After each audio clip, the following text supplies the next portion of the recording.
Okay, so here we are. As promised, this is the past revisited video, so we're going to start off with Attack of the Mutant. So what to say about it? Yeah, for the most part it still holds up, just like it did back in the day when I first read it, all those bloody years ago. The only problem with it would be the main villain, the mass mutant's reason for doing the stuff that he does. But apart from that, this is definitely a book I would recommend any young reader to check out on the off chance they come across the re-released version. I believe this one was actually re-released to coincide with the Horrorland title. What was it now? Something to do with a Dr. Maniac or something of that nature, who's supposed to be the new comic book supervillain running around within the extended Goosebumps universe. So, yeah, not much else to say about it because otherwise I'd actually end up ruining the book for you. So, that one I'm gonna leave there. And if I had to give it a grade, I'd give it a 9 out of 10, so that's pretty good.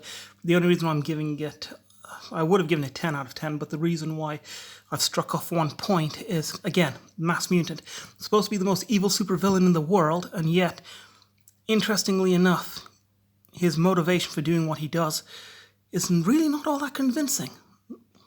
Right then, let's move on to this one, the Goosebumps flashing special. Well, not really flashing anymore, as you can see. The eyes aren't doing anything. But yeah, the blob that ate everyone. Now, this particular story, I have to say, was back in the day, was actually one of the best stories I'd ever read. But reading it now, I can safely say it's got a very boring opening sequence. It lags in the middle for the most part. You don't really get to see the blob all that often.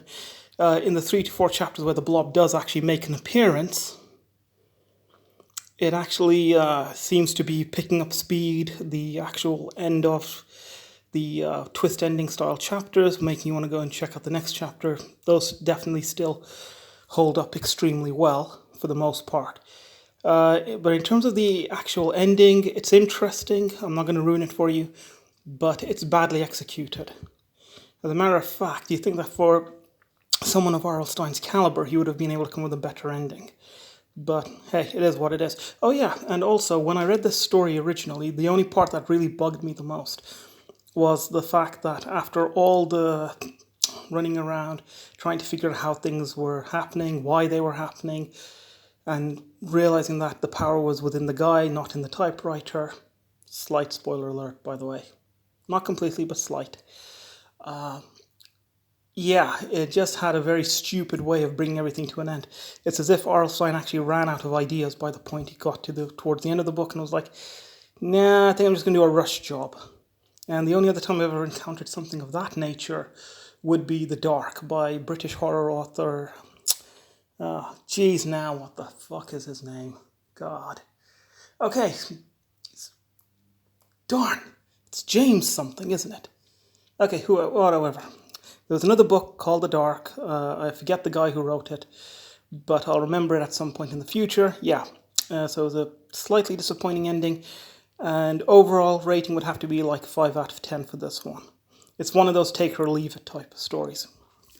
Okay, so let's move on to tales to give you goosebumps. Most of the stories in this collection are actually mediocre, apart from, where are we? The House of No Return, which is actually pretty decent. Oh yeah, one more thing about Goosebumps. About the blob that ate everyone. It would have been better off as a short story, not as a novel. Teacher's Pet, not that great. Strained Peas, absolutely crap. Strangers in the Woods is actually pretty decent. Good Friends, not that great. How I Won My Bet, not that great. Mr. Teddy has its moments and a really good, terrific ending, so yeah, I guess I could recommend that one.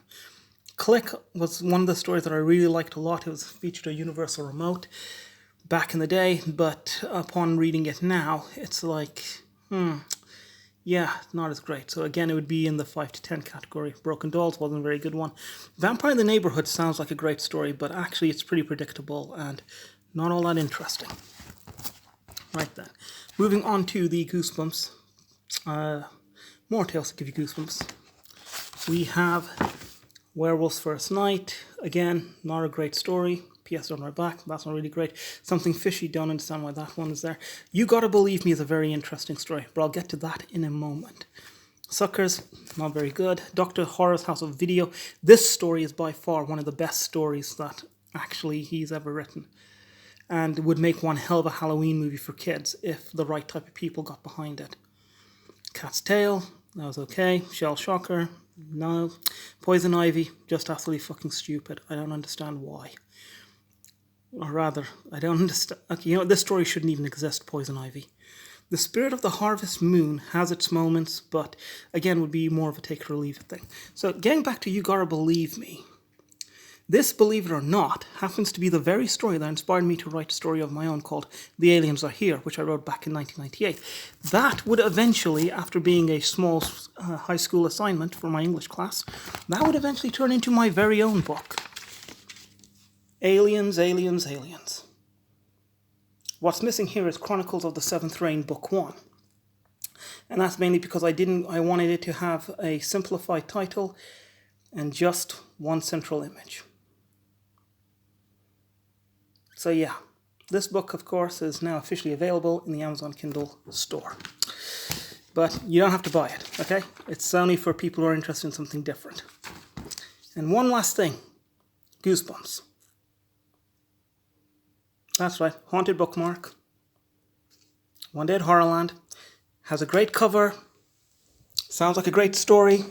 Fucking sucks that you can just pinch the horrors and they disappear or burst open like balloons.